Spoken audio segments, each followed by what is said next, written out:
Сегодня мы отправились чуть-чуть южнее, в город Вулканешты.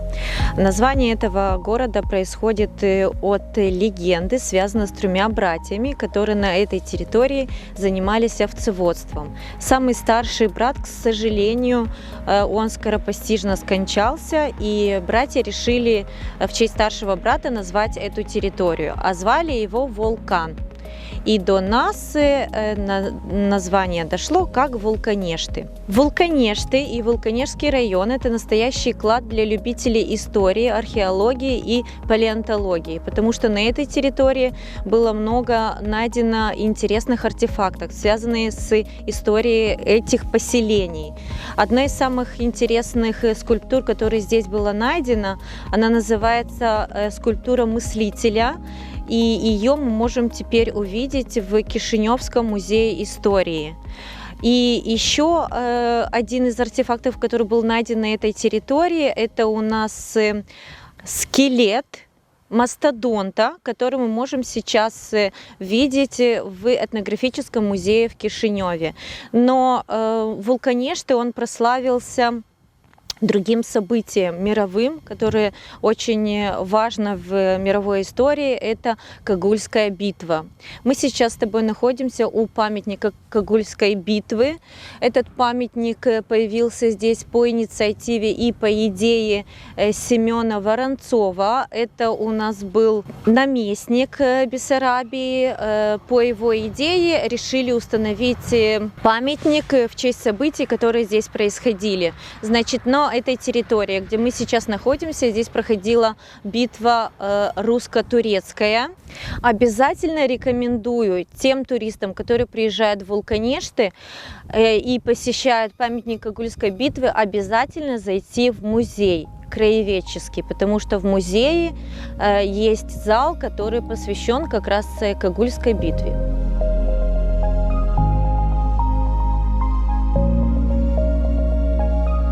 Неподалеку от памятника Когульской битвы мы можем встретить еще одно напоминание о тех времен.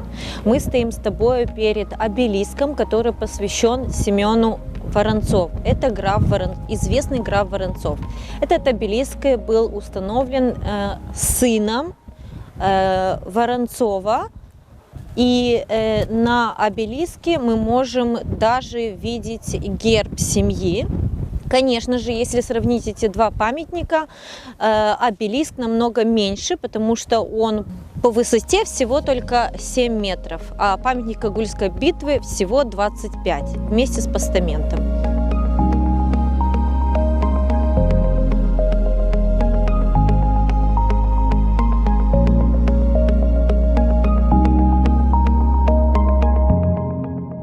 Мы находимся сегодня в музее города Вулканешты. Что я хочу сказать о нашем музее? Он был образован по приказу Министерства культуры МССР еще в 1973 году. И у него первоначальное место было ДК города Вулканешты. А это место, у него уже третье, оно было построено специально как музейное здание по проекту. И стройка была завершена в 80-м. В течение года было оформление. И изначально посетители принимали вот два зала. Вот непосредственно тот зал, в котором мы находимся, который называется зал до советского периода. Соседний зал советского периода. Кроме того, следующий зал природы и зал этнографии. Ну, досоветский период. Это что? Естественно, самые главные экспонаты, которые имеют значимое значение для нашей истории, это экспонаты, найденные во время раскопок в 60-е годы. Они проводились в 3 этапа. Вообще, начало было в 61 году. Благодаря исследованиям такой знаменитой археолога, женщины по фамилии Пассек. Потом основные раскопки, это был 64-65, много чего было найдено. Ну и в 69 году завершающая стадия, руководил человек, археолог, он ныне жив, но он живет за пределами Молдовы, Виктор Бейликчи, такая интересная фамилия, типично наша южная. И вот именно Бейликчи потом написал вот книгу об этих раскопках. Естественно, в нашем музее, конечно, не все экспонаты есть, которые были найдены. Много чего интересного тогда, ну, по Это такой стандарт музейный есть, такие крупные музеи забирают. Годами мы все рассказывали, что это культура гумельница, но в последние годы, благодаря тому, что к нам приезжали археологи, которые профессионально свое дело, было обнаружено, что там есть элементы и черняховской культуры. Кроме того, элементы бронзового века. Ну, естественно, и железный век, он тоже есть, некоторые элементы у нас здесь представлены. Но одним именно последних сведений, что очень заинтересовало нас, что были найдены тогда, вот этого мы не знали годами, что статуэтки, много статуэток женщин в виде богини Аранты. Аранта – это молящаяся богиня, это современным языком как Богоматерь. А эта богиня была из пантеона Древней Греции. То есть смотрите, какая привязка, казалось бы, где Вулканешты, где мы находимся, и Древняя Греция. Кроме того, вот здесь у нас экспозиция есть и древнегреческая амфора, это тоже свидетель. То есть вот эта территория была как-то связана с Древней Грецией. Вот очень интересно, ведь были найдены и жилища. При первых раскопах были найдены глинобитные жилища, наземные, а уже позже, вот уже в Бейликче, нашел и 2 жилища в виде как землянок. И были найдены культуры, что люди тогда использовали для пищи. Зерна, представьте себе, пшеница была найдена, вот она, вот как ее они используют где-то в горелой форме, были найдены еще косточки винограда. И при исследовании была там спорный момент, может, дикий виноград, а оказывается, нет, все-таки ученые пришли к выводу, что это был оккультуренный виноград. Вот тоже вот такие интересные моменты. Но это что касается той древности. И, кстати, Вулканешты были 3-м населенным пунктом, где были найдены следы культуры гумельницы, потому что 2 соседних пункта в соседнем Кагульском районе. Вот. А что здесь в достоветском зале у нас тоже привлекает интерес посетителей, это, естественно, часть музея, посвященная знаменитой Кагульской битве. Вот где непосредственно мы с вами стоим. Здесь элементы кое-какие. Вот что хочу сказать. Пушки, конечно, вот эти макеты. Это не настоящие пушки той битвы, это ясно. А вот то, что видите ядра, это уже настоящие ядра именно тех лет, потому что в разные годы наши жители, вот кто находил, потому что земля, когда обрабатывались, была пахота, но каждый по-своему находил. И вот тогда люди приносили, это в разные годы они собирались, это не все сразу у нас в музее появилось. Это вот именно непосредственные свидетели той битвы. То есть вот это, представьте себе, сколько уже лет, 250 лет прошло, и вот мы свидетели вот этой битвы перед нашими глазами, вот эти ядра. Вот видите, картина. Картина была написана здесь, прямо в музее. Оформлением занимались специалисты из города Бендер, и художник, собственно, тоже из Бендер был. Была эта картина написана, чтобы там идея была какая, чтобы люди имели представление, как выглядели войны той эпохи.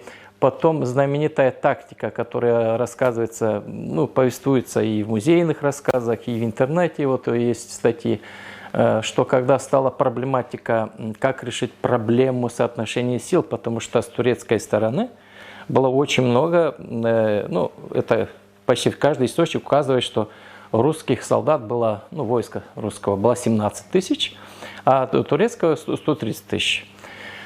Превосходило, видите, многократно, чуть ли не в десяток раз, значит, что, как решать. И был совет перед битвой. Румянцев собрал своих военачальников, и было принято решение, что применить новую тактику. В принципе, тогда была, как говорят в современном языком, ноу-хау в военном деле. То есть не пошли армия на армию, как есть они, а русская армия разбилась на маленькие группировки. Вот, поэтому вот художник очень хорошо, поэтому мы видим это. Это маленькие вот эти квадратики, это называют, принято решение было назвать, каре называется. Это латинское слово, которое и так и переводится, квадрат. И самое интересное, что начало битвы вообще началось с раннего утра, с нападения русских войск на турецкое войско. Там еще было утро, как говорится, люди еще в воздухе, те же воины, они те же самые люди. В какой-то момент они не заметили подхода группировок русских войск.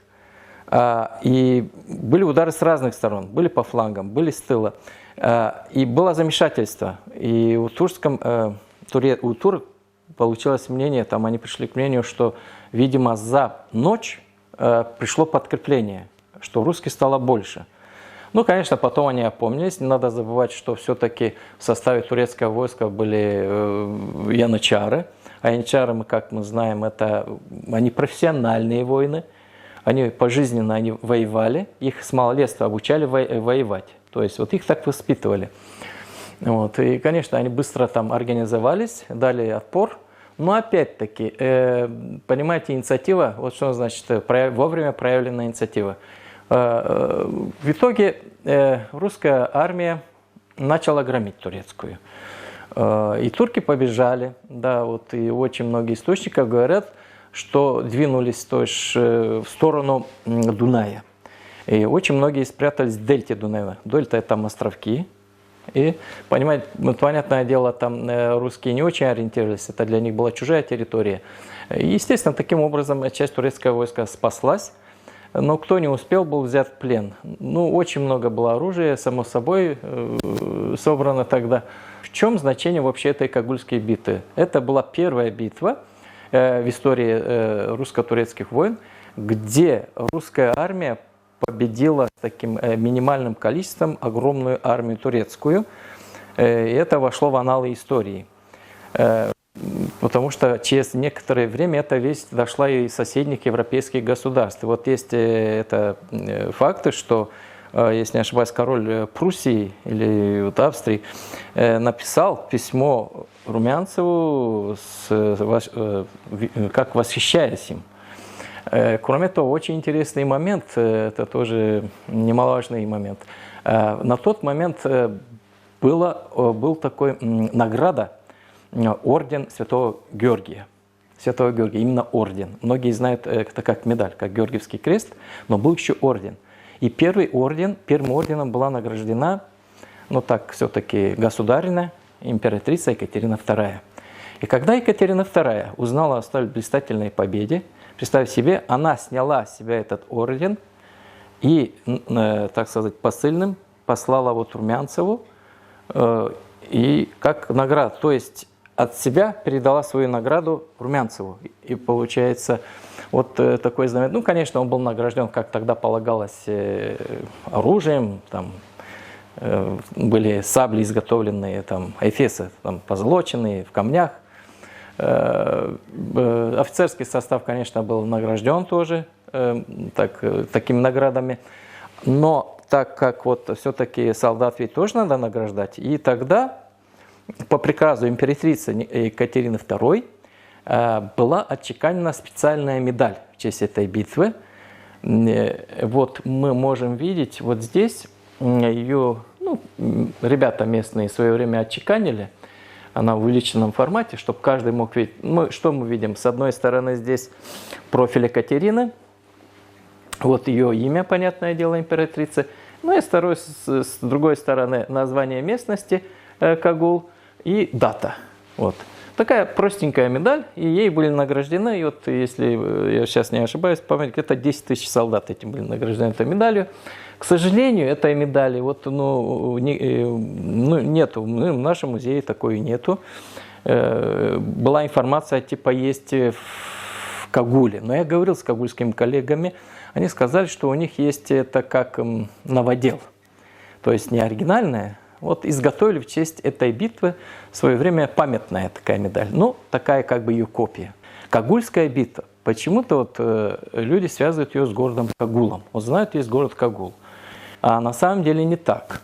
Дело в том, что вот сзади даже нашего музея, вот можете потом пройти, посмотреть, вот протекает речка. К сожалению, она уже заросла опять камышом, она почти иссякла.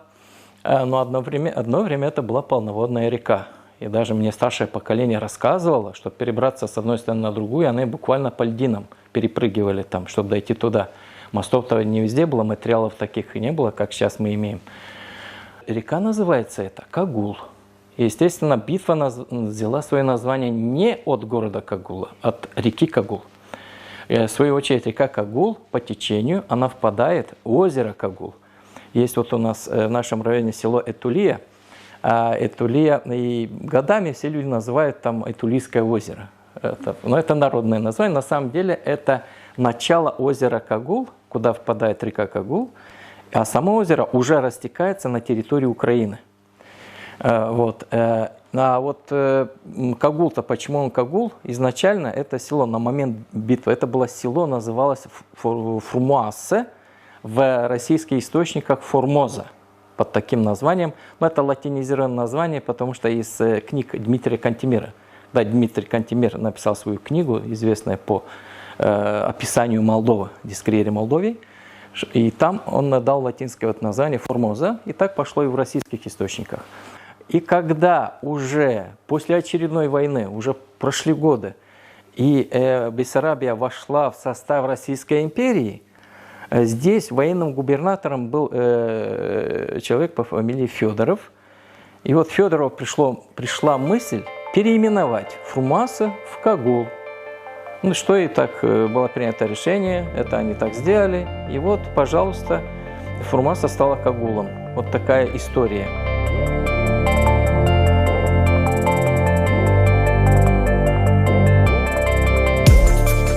Мы приехали в удивительное место, и по арт-объекту, по чётре мы можем определить, что оно имеет отношение к вину. Мы приехали на винодельню Карагани. Здесь уже в 5-м поколении хранят секреты, семейные секреты гагаузского вина. Что самое интересное, в этом вине мы можем почувствовать не только все нотки настоящего гагаузского вина, но еще и почувствовать всю гагаузскую культуру. И не зря говорят, что вино с гагаузским акцентом. Наша винодельня – это такой небольшой винный комплекс, где представлены, где мы производим вина. Ну, в первую очередь мы здесь живем. Здесь мы производим наши вина, здесь мы принимаем туристов, проводим дегустации. Вина мы производим только из своего винограда, у нас 10 гектаров своих виноградников. Если раньше мы выпускали 10 тысяч бутылок в год, то сейчас с каждым годом объем у нас увеличивается. И, соответственно, наши потребители тоже имеют возможность попробовать в все большем количестве попробовать наши вина. Кроме того, что увеличивается объем, увеличивается и ассортимент наших вин, среди которых есть сухие вина, есть десертные. Вот сегодня на столе у нас это десертное вино, называется «Алтын». Французская технология Пино ди Шарант. Оно среди наших гостей очень популярно. Оно очень необычно. Это наш эксперимент, который мы просто делаем у себя дома, разные эксперименты. И вот этот эксперимент тоже получился очень удачным. И сегодня мы можем, порадовать наших любителей наших вин чем-то необычным. Вот наш «Алтын» — это вот как раз и входит в их число. «Алтын» — это с гагаузского переводится как «золото», потому что все наши названия вина мы стараемся тоже придумывать какие-то гагаузские названия, которые носят какой-то свой определенный подтекст, и мы стараемся нашу культуру гагаузскую тоже нести в массы через наше вино. И сегодня уже у нас есть вина, которые имеют медали, завоевывают на международных конкурсах, вина, которые мы уже экспортируем, и очень приятно, что наши гагаузские вина сейчас уже, скажем так, идут на международный рынок. И о наших винах, о нашей Гагаузе уже знают с каждым разом все больше и больше людей. История нашей винодельни, она зародилась очень давно. Еще вообще родоначальником является наш прапрадед 1863 года рождения. И наш прадед, его звали Гани. Его и звали, и так его еще и по-уличному называли Гани, дед Гани. И вот именно этот наш дед Гани, он и заложил нашу любовь, наверное, трудолюбие именно к виноградарству. У него было полгектара своего виноградника, и лучшее вино делал в то время этот наш дед Гани. Эта традиция уже в 5-м поколении передавалась из поколения в поколение. Мы уже в 5-м поколении делаем, когда у нас было домашнее вино, мы тоже делали одно из лучших вин в Вулканештах домашних. Нас приглашали на различные конкурсы, региональные, республиканские, где мы участвовали как домашнее крестьянское вино. А уже как победители этих конкурсов нас стали приглашать на выставки винные. А вот на этих винных выставках мы и стали знакомиться с энологами, технологами, производителями оборудования, со специалистами, стали изучать вопрос, как можно наше домашнее вино разлить в бутылки и под своим брендом уже поставить нашу бутылку, положить на полку. Вот такой небольшой экскурс в нашу историю. На самом деле это все было гораздо дольше, занимало времени, но когда мы уже создали свою бутылку и решили, задумались над брендом, то мы решили все-таки нашего этого Гани увековечить. И вот так родился бренд Кара Гани. Кара — это черный, Гани — вот наш прапрадед.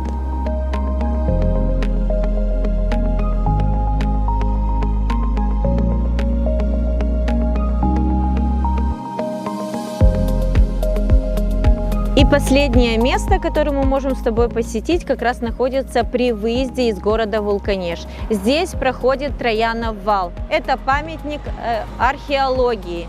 Троянов вал – это оборонительное сооружение, которое считается, что относится к периоду Римской империи и носит свое название от императора Трояна. Троянов вал по территории Молдовы проходят два. Наш как раз относится к Нижнему.